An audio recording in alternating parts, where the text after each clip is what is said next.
Commercial gas ಸಿಗ್ತಿಲ್ಲ ಅಂತ ಇಷ್ಟು ದಿನ ಹೋಟೆಲ್ ಮಾಲೀಕರು ಕಂಗಾಲಾಗಿದ್ರು. ಎಷ್ಟೋ ಕಡೆ ಹೋಟೆಲ್ಗಳೇ ಬಂದಾಗಿವೆ. ಹೀಗಿರುವಾಗ ಈಗ ಆಟೋ ಚಾಲಕರ ಸರದಿ ಶುರುವಾಗಿದೆ. LPG ಸ್ಟೇಷನ್ಗಳಲ್ಲಿ ಗ್ಯಾಸ್ ಸಿಗದೆ ಬಾಡಿಗೆಗೆ ಹೋಗಿಲ್ಲ. ರಾಜ್ಯದ ಬಹುತೇಕ ಬಂಕ್ಗಳ ಎದುರು ಆಟೋ ಚಾಲಕರ ಆಕ್ರೋಶವೇ ದರ್ಶನವಾಗಿದೆ. ಇರಾನ್, ಇಸ್ರೇಲ್, ಅಮೆರಿಕ ಯುದ್ಧದ ಎಫೆಕ್ಟ್ನಿಂದಾಗಿ ಎರಡು ಆಟೋ LPGಗಳು ಈಗ ಬಂದಾಗಿರತಕ್ಕಂಥದ್ದು.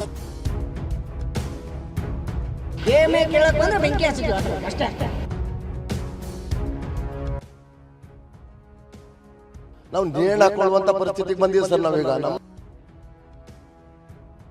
ಇರಬೇಕು ಈ LPG ಬಂಕ್ ಬಿಕೋ ಅಂತ ಸಂಪೂರ್ಣವಾಗಿ ಬಂದ್ ಆಗಿರತಕ್ಕಂಥದ್ದು. ಆಟೋ ಸಿಲಿಂಡರ್ಸ್ ನಾವು 100% ಕೊಡ್ತಾ ಇದ್ದೀವಿ.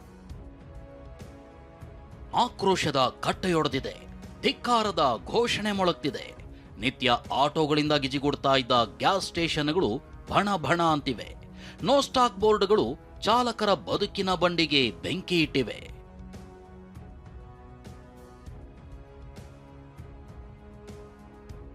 EMI ಕೇಳಿದ್ರೆ ಆಟೋಗೆ ಬೆಂಕಿ ಹಚ್ತೀವಿ. LPG ನೋ ಸ್ಟಾಕ್ ಬೋರ್ಡ್ ನೋಡಿ ಚಾಲಕರು ಗರಂ.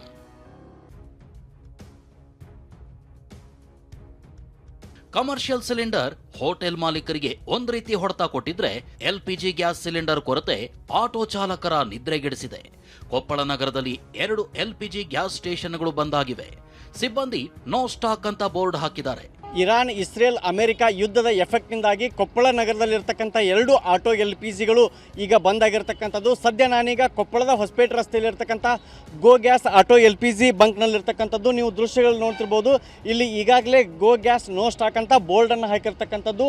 ಈ ಒಂದು ಗೋ ಗ್ಯಾಸ್ ನೋ ಸ್ಟಾಕ್ ಅಂತ ಇಲ್ಲಿ ಸ್ಟಿಕ್ಕರನ್ನು ಅಂಟಿಸಿ ಈ ಒಂದು ಬಂಕ್ ಸಿಬ್ಬಂದಿ ಈಗ ಇಲ್ಲಿಂದ ಹೋಗಿರ್ತಕ್ಕಂಥದ್ದು.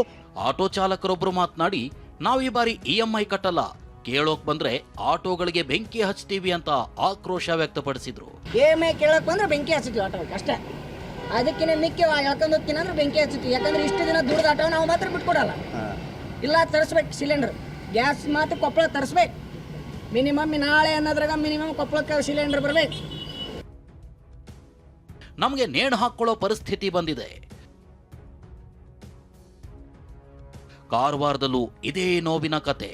ಗ್ಯಾಸ್ ಬಂಕ್ಗಳೆದುರು ನೋ ಸ್ಟಾಕ್ ಅನ್ನೋ ಬೋರ್ಡ್ ನೇತಾಡ್ತಿದೆ. ಆಟೋ ಚಾಲಕರಂತೂ ನಮಗೆ ನೇಣು ಹಾಕೊಳ್ಳೋ ಪರಿಸ್ಥಿತಿ ಬಂದಿದೆ ಅಂತ ಅಳಲು ತೋಡ್ಕೊಳ್ತಿದ್ದಾರೆ. ನಾವು ನೇಣು ಹಾಕೊಳ್ಳುವಂತ ಪರಿಸ್ಥಿತಿಗೆ ಬಂದಿದೆ ಸರ್. ನಾವೀಗ ನಮ್ದು ಪರಿಸ್ಥಿತಿ ನೇಣು ಹಾಕೊಳ್ಳುವಂತ ಪರಿಸ್ಥಿತಿ ಬಂದಿದೆ. ಆಟೋ ಡ್ರೈವರ್ ಸಮಸ್ಯೆ ಅಂದ್ರೆ ಬ್ಯಾಂಕ್ದವರು ಸಾಲ ಬಡ್ಡಿನ ಬಿಡ್ತಾರೆ, ನಮಗೆ ಬಿಡಲ್ಲ. ಈಗ ನಮ್ದು ಗಾಡಿ ಮನೆ ಹತ್ರ ಇದ್ದು 8 ದಿವಸ ಆಯ್ತು. 8 ದಿವಸಕ್ಕೆ ಅಂತಂದ್ರೆ ಒಂದು ದಿವಸಕ್ಕೆ 1,500 ನಮ್ಮ ಬಡ್ಡಿ ಹಾಕ್ತಾರೆ ಅವರು. 8 ದಿವಸಕ್ಕೆ ಎಷ್ಟಾಯ್ತು?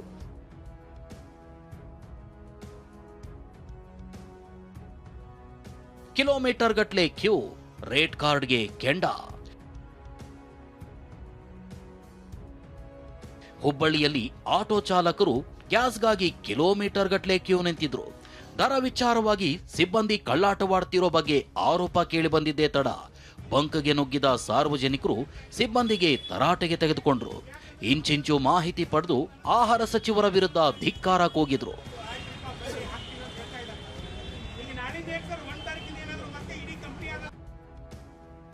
ದಾವಣಗೆರೆಯಲ್ಲಿ 5 LPG ಬಂಕ್ಗಳು ಬಂದ್. ದಾವಣಗೆರೆಯಲ್ಲಿ 10,000ಕ್ಕೂ ಹೆಚ್ಚು ಆಟೋಗಳು LPG ಮೇಲೆ ಅವಲಂಬಿತವಾಗಿವೆ. ತೈಲಾಭಾವದಿಂದಾಗಿ ನಗರದಲ್ಲಿ 5 ಬಂಕ್ಗಳು ನಿನ್ನೆ ಸಂಜೆಯಿಂದಲೇ ಬಂದಾಗಿವೆ. ನಾವೀಗ ದಾವಣಗೆರೆ ನಗರದ PB ರಸ್ತೆ ಈರುಳ್ಳಿ ಮಾರ್ಕೆಟ್ ಪಕ್ಕದಲ್ಲಿರತಕ್ಕಂಥ LPG ಬಂಕ್ನಲ್ಲಿ ಇದ್ದೀವಿ. ನೋಡ್ತಾ ಇರಬೇಕು, ಈ LPG ಬಂಕ್ ಬಿಕೋ ಅಂತ ಇದೆ ಸಂಪೂರ್ಣವಾಗಿ ಬಂದ್ ಆಗಿರತಕ್ಕಂಥದ್ದು. ಯುದ್ಧದ ಕಾರಣದಿಂದಾಗಿ LPG ತೊಂದರೆ ಏನಾಗಿದೆ, ಆಟೋ ಚಾಲಕರಿಗೆ ಏನೋದು ಒಂದು ರೀತಿಯಾದಂಥ ತೊಂದರೆಯನ್ನು ಅನುಭವಿಸ್ತಾ ಇರ್ತಕ್ಕಂಥದ್ದು. ಜೊತೆ ಆಟೋ ಚಾಲಕರಿದ್ದಾರೆ. ಯಾವ ರೀತಿ ತೊಂದರೆ ಆಗ್ತದೆ, ಎಲ್ಲೆಲ್ಲಿ ಲಭ್ಯ, ಬೇರೆ ಕಡೆ ಎಲ್ಲರೂ ಲಭ್ಯ ಇದೆಯಾ? ಇಲ್ಲ ಸರ್, ಎಲ್ಲೂ ಕಡೆ ಇಲ್ಲ ಗ್ಯಾಸ್. ಇಲ್ಲಿ ಒಂದು ಕಡೆ ಭಾಳ ಚೆನ್ನಾಗಿ ಕೊಡ್ತಿದ್ರು ಗ್ಯಾಸ್. ಇವರು ಇವಾಗ ಬಂದ್ ಮಾಡ್ಬಿಟ್ರೆ ಸರ್. ಹಂಗಾಗಿ ಭಾಳ ತೊಂದರೆ ಆಗ್ಬಿಟ್ಟೈತಿ. ಇವತ್ತು ರಾತ್ರಿ ಏನೋ ಟ್ಯಾಂಕ್ ಬರ್ತದೆ ಅಂತ ಹೇಳ್ಯಾರ. ಇವತ್ತು ನೋಡ್ಬೇಕು ಸರ್, ನಾಳೆ ಗೊತ್ತಾಗುತ್ತೆ. ಗದಗ್ನಲ್ಲಿ ಗ್ಯಾಸ್ ಬಂಕ್ಗೆ ನುಗ್ಗಿ ಚಾಲಕರ ಪ್ರೊಟೆಸ್ಟ್. ಗದಗ್ನಲ್ಲಿ ಆಟೋ ಚಾಲಕರು ಗ್ಯಾಸ್ ಬಂಕ್ಗಳ ವಿರುದ್ಧ ಸಿಡಿದೆದ್ದಿದ್ದಾರೆ. ಯುದ್ಧಕ್ಕೂ ಮುನ್ನ 65 ರೂಪಾಯಿ ಇದ್ದ LPG ದರವನ್ನ ಈಗ 84ರಿಂದ 99 ರೂಪಾಯಿಗೆ ಏರಿಕೆ ಮಾಡಿದ್ದಾರೆ ಅಂತ ಹಿಡಿ ಶಾಪ ಹಾಕಿದ್ರು.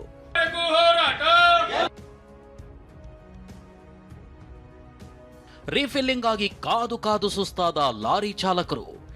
ಶಿವಮೊಗ್ಗದಲ್ಲಿ ಗ್ಯಾಸ್ ಸರಬರಾಜು ಮಾಡೋ ಲಾರಿ ಚಾಲಕರದು ಮತ್ತೊಂದು ರೀತಿಯ ಗೋಳು. ಮಾಚೇನಹಳ್ಳಿ ಕೈಗಾರಿಕಾ ಪ್ರದೇಶದಲ್ಲಿ ಗ್ಯಾಸ್ ರೀಫಿಲ್ಲಿಂಗ್ ಇಲ್ಲದೆ ಲಾರಿ ಚಾಲಕರು ದಿನಗಟ್ಲೆ ಕಾಯ್ತಿದ್ದಾರೆ. ನಮ್ ಜೀವಕ್ಕೇನಾದ್ರೂ ಆದ್ರೆ ಯಾರು ಹೊಣೆ ಅಂತ ಆಕ್ರೋಶ ಭರಿತವಾಗಿ ಮಾತನಾಡ್ತಿದ್ದಾರೆ. ಇಲ್ಲಿ ಏನು ವ್ಯವಸ್ಥೆ ಆಗಿದೆ ಅಂದರೆ ಯುದ್ಧ ಆಗ್ತಾ ಇದೆ, ಒಂದು ಕಡೆಯಿಂದ ಕಚ್ಚಾ ತೈಲ ಪೂರೈಕೆ ಆಗ್ತಾ ಇಲ್ಲ. ಇಲ್ಲಿ ಪ್ಲಾಂಟ್ ಪರಿಸ್ಥಿತಿ ಆಗಿದೆ ಭಾಳ ಕ್ರಿಟಿಕಲ್ ಬಿಟ್ಟಿದೆ, ತುಂಬ ಕ್ರಿಟಿಕಲ್. ಗಾಡಿ ಲೋಡ್ ಆಗ್ತಾ ಇಲ್ಲ, ಒಂದು 50 ಗಾಡಿ 40 ಗಾಡಿ ಲೋಡ್ ಆಗ್ತದೆ ಅಷ್ಟೇ. ಲೋಡಿಂಗ್ ಭಾಳ ಪ್ರಾಬ್ಲಮ್ ಇದೆ. ರೋಡ್ನಾಗ ಹೋಗ್ತಾ ಇದ್ದಾಗ ಬೈಕ್ನಾಗ ಬರ್ತಾರೆ, ಅಣ್ಣ ನಿಲ್ಸೋಣ ಗಾಡಿ ಅಂತಾರೆ, ಒಂದು ಸಿಲಿಂಡ್ರ್ ಇಳಿಸು ಅಂತ ಹೇಳ್ತಾರೆ. ನಾವಲ್ಲ ಅಕಸ್ಮಾತ್ ನಮ್ಗೆ ಯಾರು ಹೊಡೆದು ಹಾಕಿ ತೊಗೊಂಡು ಹೋದ್ರೂ ಯಾರು ರೆಸ್ಪಾನ್ಸಿಬಲ್ ಆಗಲ್ಲ ಸರ್. ಈ ರೀತಿ ಎಲ್ಲ ಪ್ರಾಬ್ಲಮ್ಗಳಿದ್ದಾವೆ. ರಾಯಚೂರಿನಲ್ಲೂ ಅದೇ ಸಮಸ್ಯೆ. ಬಂಕ್ಗಳಲ್ಲಿ ನೋ ಸ್ಟಾಕ್ ಬೋರ್ಡ್ ಹಾಕಿದ್ದಲ್ಲದೆ ಎಂಟ್ರಿ ಗೇಟ್ಗೆ ಹಗ್ಗ ಕಟ್ಟಿದ್ದಾರೆ.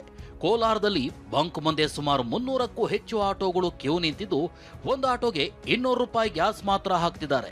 ಚಿಕ್ಕಮಗಳೂರಿನಲ್ಲಿ 20 ದಿನಗಳಿಂದ ಗ್ಯಾಸ್ ಸಿಗ್ತಿಲ್ಲ. ಗ್ಯಾಸ್ ಅಭಾವದ ಬಗ್ಗೆ ಮಾತನಾಡಿದ ಮುನಿಯಪ್ಪ, ಆಟೋ ಸಿಲಿಂಡರ್ಗಳನ್ನ ನಾವು 100% ಕೊಡ್ತಿದ್ದೀವಿ, ವಿನಾಕಾರಣ ಆತಂಕ ಸೃಷ್ಟಿಸಿ ಡಿಮಾಂಡ್ ಕ್ರಿಯೇಟ್ ಮಾಡೋದು ಸರಿಯಲ್ಲ ಅಂದ್ರು. ಯಾವುದೇ ಕಾರಣಕ್ಕಿಂತ ಕಷ್ಟ ಪರಿಸ್ಥಿತಿಯಲ್ಲಿ ರೇಟನ್ನು ಜಾಸ್ತಿ ಮಾಡಬಾರ್ದು. ನಿಮ್ಗೇನು ಬಂದಿದೆ ಅದನ್ನು ಸಮವಾಗಿ ಹಂಚಿಕೆ ಮಾಡಬೇಕು. ಆಟೋ ಸಿಲಿಂಡರ್ಸು ನಾವು 100% ಕೊಡ್ತಾ ಇದ್ದೀವಿ. 3000 ಕನ್ಸ್ಯೂಮ್ ಮಾಡ್ತಾ ಇದ್ದಾರೆ ನಮ್ಮ ಪಟ್ಟಿಯಲ್ಲಿ, ಸರ್ಕಾರದ ಪಟ್ಟಿಯಲ್ಲಿ ಅವರೆಲ್ಲರಿಗೂ ಕೊಡ್ತಾ ಇದ್ದೀವಿ. ವಿನಾಕಾರಣವಾಗಿ ಅವರು ಆತಂಕ ಮಾಡೋದು, ಡಿಮ್ಯಾಂಡ್ ಸೃಷ್ಟಿ ಮಾಡೋದು ಇವಕ್ಕೆ ಅವಕಾಶ ಇದೆ. ಅದೇನೇ ಹೇಳಿ, ಮಧ್ಯಪ್ರಾಚ್ಯದಲ್ಲಿನ ಯುದ್ಧದಿಂದಾಗಿ ರಾಜ್ಯದಲ್ಲಿ ಒಂದೊಂದು ವರ್ಗಕ್ಕೂ ಒಂದೊಂದು ರೀತಿಯ ಬಿಸಿ ತಟ್ತಾ ಇದೆ. ಯುದ್ಧ ಹೀಗೆ ಮುಂದುವರೆದ್ರೆ ಮುಂದೆ ಇನ್ನೆಂಥ ಸಮಸ್ಯೆಗಳು ತಲೆದೋರುತ್ತವೋ ಅನ್ನೋದೇ ದೊಡ್ಡ ಟೆನ್ಷನ್. Bureau report, TV9.